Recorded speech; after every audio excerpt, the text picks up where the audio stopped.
Just ahead on American Black Journal, women of color say they feel left out of Detroit's resurgence. We'll talk about a new groundbreaking report and meet two women who are bringing hope and change to the city. Plus, we'll talk about progress in the battle against breast cancer in the African American community. Stay right there. American Black Journal starts now. American Black Journal is funded by the W.K. Kellogg Foundation, a partner with communities where children come first. How does diversity bring energy to us all? At DTE Energy, we believe that it's the contributions of all that build great communities. As a company, we grow stronger by welcoming the unique perspectives of everyone. As community members, we support our state's broad culture and heritage. From working closely with women and minority-owned suppliers to embracing our local cultures, DTE Energy is powering diversity. The DTE Energy Foundation is a proud sponsor of Detroit Public Television. Masco Corporation is proud to manufacture innovative and environmentally friendly products for the home. Delta Faucets, Craft Made in Maryland cabinets, and Behr brand paints have all been designed with you in mind. Masco and its family of companies, serving Michigan communities since 1929.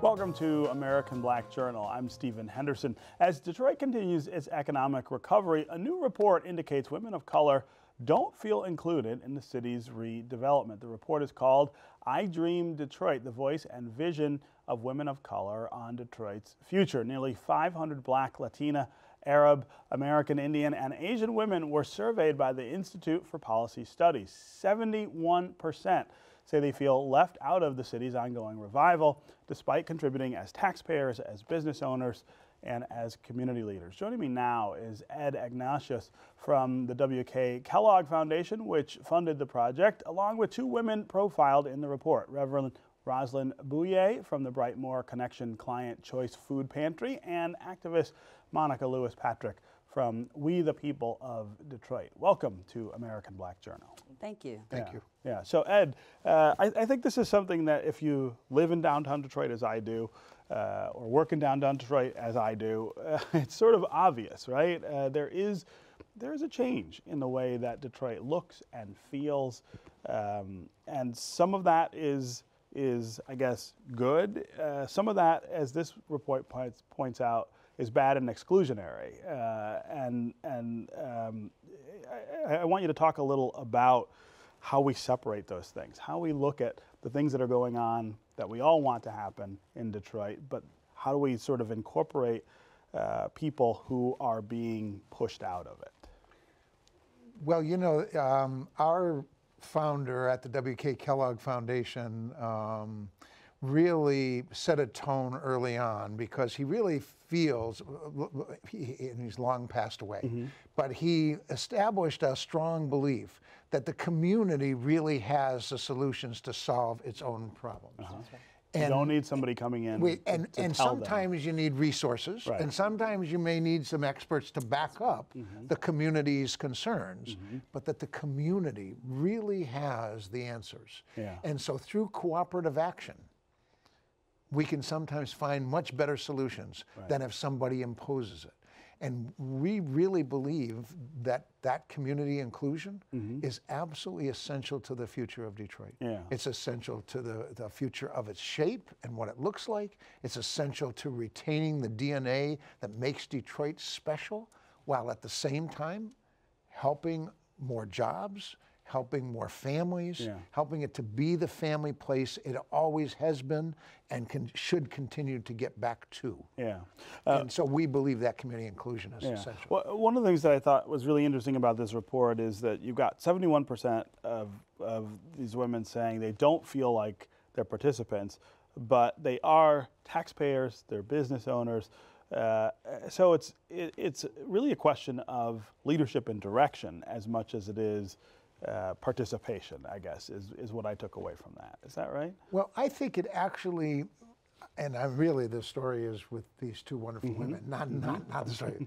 But I really believe that it is to make sure that women of color in Detroit that make up such a mass majority of the key players have been left out. Yeah. They simply left out of the decision they've been making. left out of the tables where the decisions are being made. Yeah. And so inviting them to the table, supporting and nurturing them as they lift that voice, and then making sure they are co-owners of Detroit of the future, that's really the key behind this work. Yeah. So what does that look like then from your perspective out in Brightmoor? Well, I am the director of a food bank. And the families that come visit us they're workers, they're students, they are dreamers, they have visions, and their voices have been silenced. And so what it looks like for me, for those who I speak for, because I can't presume to speak for everybody. Sure. I can only speak for the clients that I take care of and that are coming to the pantry on a daily basis.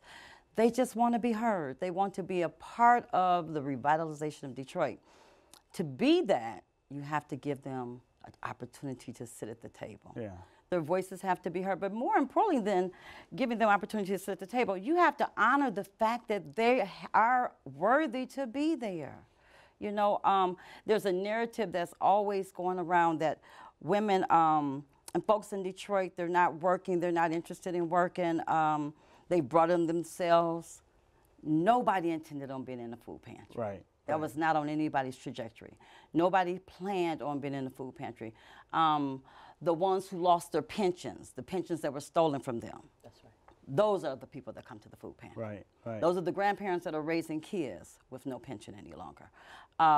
Folks who are battling to keep their homes, and they're losing their homes because of the gentrification downtown. So now they've run out of space downtown, so now we need to move into community, and so there's land grabbing going on.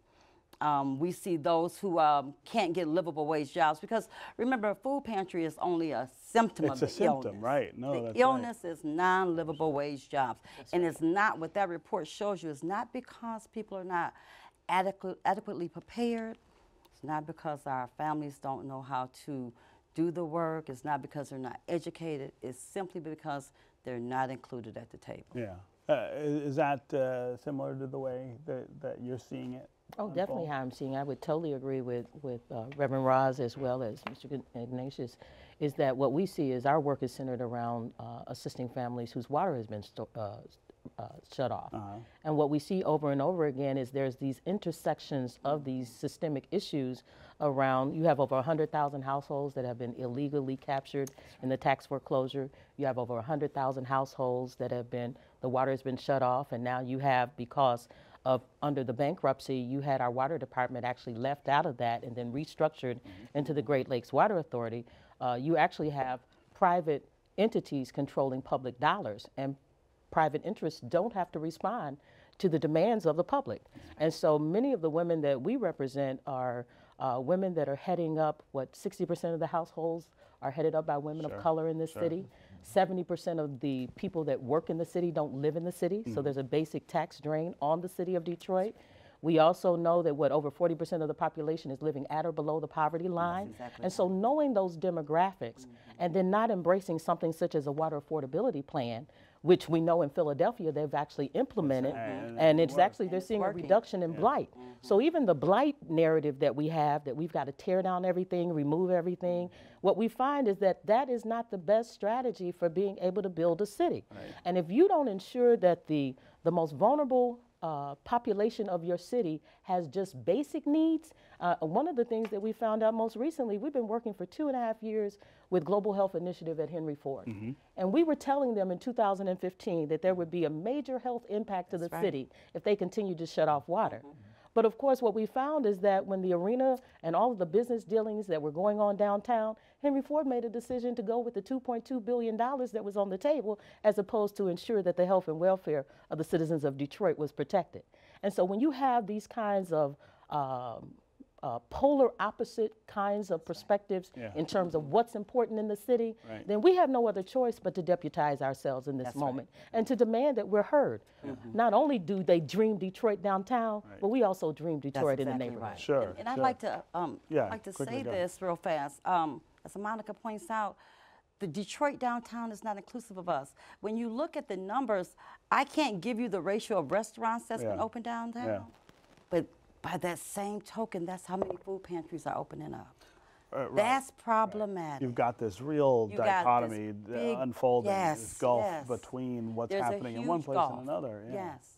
So Ed, I'm curious, you know, the Kellogg Foundation is heavily invested in trying to right some of these wrongs, not just here, but all over the country. What are some of the things you think need to change to make this report not so poignant?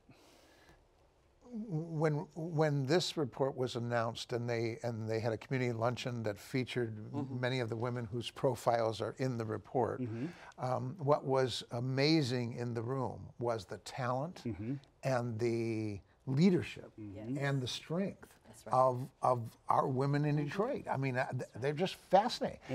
Yes, many of them had households. Yes, there are many that you know, there are men and women that have children, but there are also grandparents that are raising children. So we as a foundation are interested in all children thriving. In order to have all children thriving, we have to make family life possible and stronger, and mostly family economics stronger. It means we have to have jobs that are quality living wage jobs. And so that's really, I think, that, and then helping our children get to 3rd grade and be reading ready. Helping families to prepare their children to be reading. But you know, I always ask, what's the lever you want us to pull? What's the lever we need to pull now that gets us to that later? I know it's a tough question, but well, I mean, I really believe that Kellogg and our belief in 2 things cut across all of our work, and those are the levers. Number 1 is inclusion. We have to have, we have to see in Detroit, and we are trying to do this in a number of places around the country, where our vulnerable families are at the table, are more part of the co-decision making, part of the inclusion. This is not about pulling a wonderfully successful one person and having them speak for the community. This is about getting all of that kind of conclusion. And then the second thing is we also have to have a vision of racial equity. We believe that racial equity in the long run will benefit everyone. And I quote our CEO, our wonderful CEO, LeJune Montgomery Tabron, who is a Detroiter, born and raised Detroiter, and has family in Detroit. And she put out a study that said literally, it's the business case for racial equity in Michigan. Everybody will help better. everyone. Everybody will make money. All businesses will do better when equity things are fair. is one of the values. So that's the lever. Those are the 2 levers. All right. Well, thank you both, all 3 of you, for being here. Thank you for having me. Thank you, Stephen.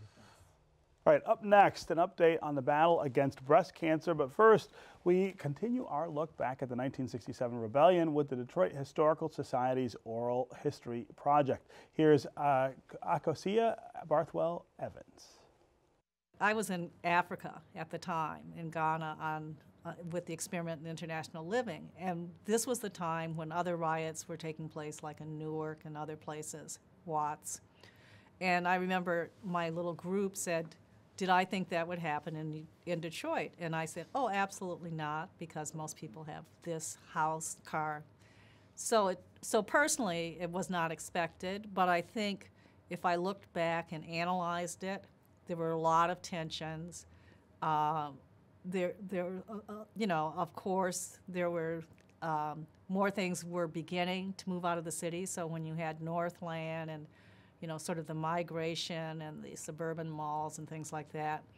So I think there were a lot of tensions and frustrations. And I think, again, and unfortunately it's still going on today, the police brutality just sparked, it was like lit a match. And people, so you had some people living well, you had others in tenements and very little prospects for any employment or education. So we can see, and then one of the things that became increasingly a problem were drugs, which, you know, when I was really like in elementary school, nobody heard of people being hooked on drugs that much. And so there were all these things being introduced. So I don't think, I mean, I think it wasn't, maybe it wasn't, oh, this is going to necessarily happen, but it wasn't a total shock. October is Breast Cancer Awareness Month, and the disease remains the most commonly diagnosed cancer among African American women. In addition, the death rate from breast cancer is higher in Black women than it is in white females. However, there has been progress on the research front. Joining me now to talk about that aspect is Michele Cote from the Karmanos Cancer Institute.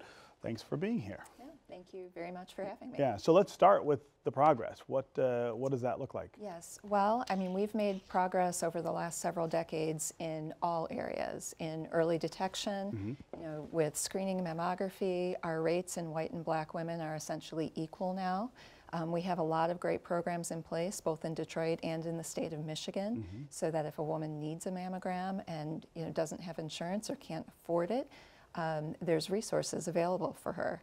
On the treatment front, it's no longer your grandmother's cancer. The treatments now are oftentimes much less disfiguring. You can have a lumpectomy versus everybody thinks, oh, I'm going to have a mastectomy. They'll have to take the entire breast or both breasts. And that's not true for the majority of women. Yeah. Chemotherapy and radiation also, a lot of effort has gone into developing new drugs and better drugs, and drugs that are just kind of less toxic, so the women feel a lot better during treatment too. Yeah. So, and our kind of final piece is we're now really focused on survivorship, because most women do survive their breast It's not cancers. a fatal disease for most people anymore. Absolutely. Right, most women who are diagnosed with breast cancer go on and die of something else. And so now we're trying to really focus on what do we need to tell these women so that they're not just cancer survivors, but they really thrive after diagnosis. Yeah, and yet, despite all those advances, we still see these disparities, these gaps between one group of women and another. Right, we do, and you know, so breast cancer incidence is increasing still among all women, but it's increasing faster among Black women. And in fact, you know, 10 years ago, statistically, more white women, the rates were higher among white women, and now Black women have actually caught them. Have caught up, yeah. So that's the bad news. And the other thing that we've realized over the last couple of decades, some of the reason for the survival disparity is that Black women across all ages are much more likely to have a form of breast cancer called triple-negative breast cancer, which is a little bit harder to treat. And so even though white women get the disease too, and Hispanic and Asian, Black women are overburdened with triple-negative breast cancer. Yeah, and what's the explanation for that? Is it genetic? Is it environmental? Yeah, is it dietary? I mean, I don't know. You hit all of them. All yeah, of right. them. Okay. Yeah, it's multifactorial. Some of it is probably genetics, and there's some great research that's going on, you know, looking to see if we can figure out kind of the ancestral origins of disease. Some of it is definitely lifestyle factors. There's probably environmental factors that we, quite frankly, don't even know how to measure yet that account for it. But it's really been in the last decade or so that we've started to really look at the different subtypes of breast cancer. Yeah. And to focus on the reasons why. Yeah, yeah.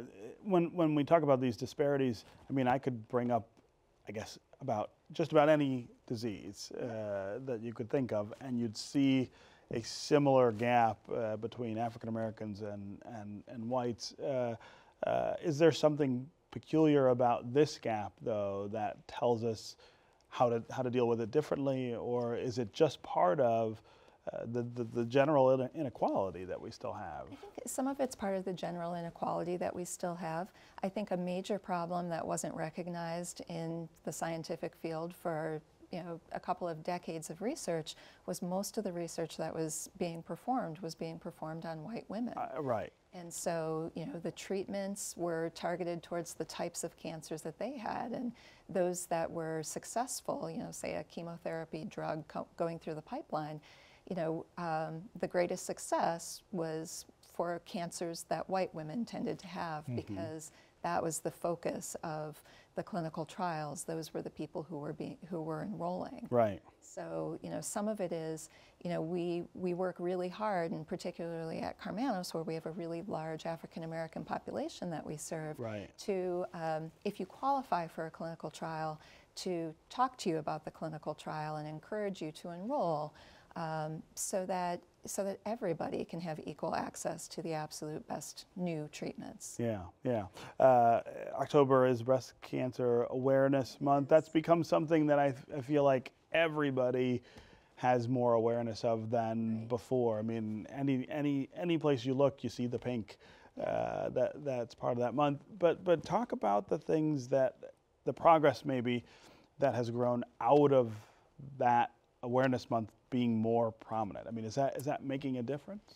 Oh yeah, I think absolutely. That you see it in the media, you see it in the grocery store, you see it everywhere you go. See it in the NFL. I think that's one way that most men, I think, are more aware. And we talk about breast cancer, and I always, default to saying women, but men get breast cancer too. Sure. It's fewer than 1% of the cases, but they are absolutely, everybody's at risk. And I think it's been really, really helpful to just continue the conversation. Cancer in the 1950s and 60s, it was a secret. You didn't talk about it. It was whispered. And now you've got people talking to their children about it. It's so important to know your family history, to know at what ages your aunts or your grandma got the disease, and to know both sides of your family, because we've recognized now that there's a couple of genes that put you at much greater risk. And how you get kind of selected before you have cancer to get those genetic studies done is to know your family history. Yeah. So we also really promote, if you're with your family for Thanksgiving, try to initiate that conversation. Well, let's go get screenings, right? Let's go get genetic testing. Yes. If you have a really strong family history of cancer, or cancer at young ages especially, or multiple primaries, so a person in your family who's had 2 or 3 cancers, which is more frequent than one might expect. Sure. Your family might be a good family to get some genetic counseling. Yeah. Yeah. Quickly, we've got about a minute left. I want to talk about the effect of the conversation we're having about healthcare in the country, and this research and the treatment. I mean, they're sort of coming at it from both ends, I guess. Right. Yeah. It's an unstable time, to be sure. Yeah. And cancer, the other aspect of it that we're studying is the financial toxicity of cancer. Yeah. That even with the best insurance, there's costs that you don't think about, and when you're making these decisions about which how long to go for radiation and those sorts of things, you don't know what those costs are at all. Right. And so it's a big burden on everybody in society, no matter what end of the spectrum you are at for economics. Yeah. Okay. Well, congratulations on raising the awareness of this issue. Yeah. Thank you for having us. Yeah. Thanks for being here. All right, that's our program for today. Thanks for watching. For more information about today's guest, you can visit AmericanBlackJournal.org. And as always, you can connect with us on Facebook and on Twitter. We'll see you next time.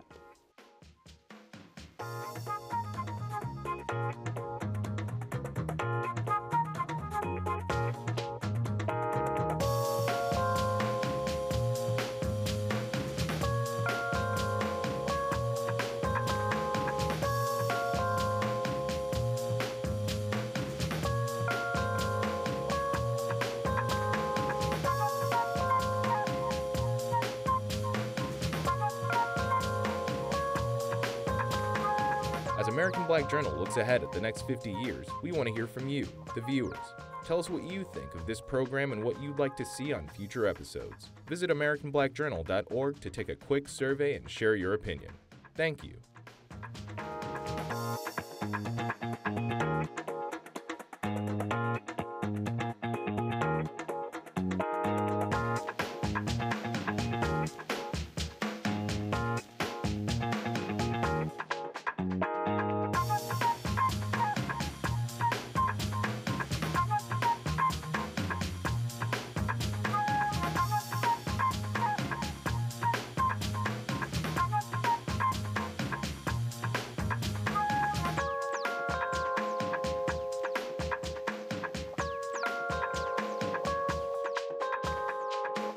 American Black Journal is funded by the W.K. Kellogg Foundation, a partner with communities where children come first. How does diversity bring energy to us all? At DTE Energy, we believe that it's the contributions of all that build great communities. As a company, we grow stronger by welcoming the unique perspectives of everyone. As community members, we support our state's broad culture and heritage. From working closely with women and minority-owned suppliers to embracing our local cultures, DTE Energy is powering diversity. The DTE Energy Foundation is a proud sponsor of Detroit Public Television. Masco Corporation is proud to manufacture innovative and environmentally friendly products for the home. Delta faucets, craft-made in Merillat cabinets, and Behr brand paints have all been designed with you in mind. Masco and its family of companies, serving Michigan communities since 1929.